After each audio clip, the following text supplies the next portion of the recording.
अंतर्मनाचा वेध घेणारे news channel star city one. राज्यातील आणि देशातील राजकीय घडामोडी पाहण्यासाठी आणि इतरही बातम्या पाहण्यासाठी सबस्क्राइब करा स्टार सिटी वन। आपल्याला माहिती आपण सगळ्यांनी एकजुटीने संदीप गुळवे यांना मतदान करायचं आहे। मगाशी ठाकरे साहेबांनी पहिली फेरी, दुसरी फेरी, तिसरी फेरी सांगितली। आपल्याला कोणत्याही फेऱ्यामध्ये अडकायचं नाही।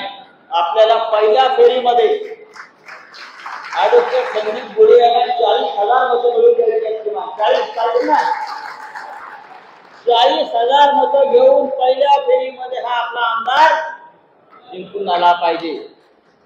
आणि ज्या प्रकारचं वातावरण या उत्तर महाराष्ट्रात नगरमध्ये मला दिसतंय, 40,000पेक्षा जास्त मतं संदीप गुळवे यांना मिळतील आणि शिक्षकांचे प्रतिनिधी म्हणून ते विधिमंडळात जातील। आणि तिथे एकदा विधिमंडळात पोहोचल्यावर एक लक्षात घ्या, फरक कसा आहे, ते शिवसेनेचे आमदार असणार आहेत।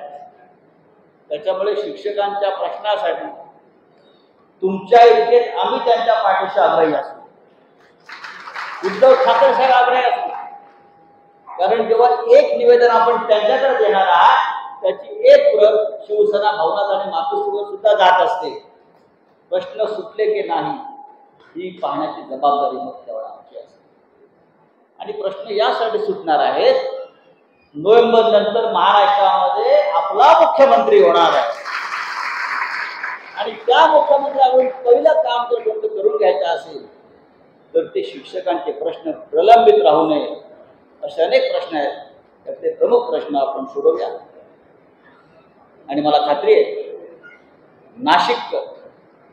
नाशिकचं सगळ्यात मोठं मतदान आहे शिवाकराव।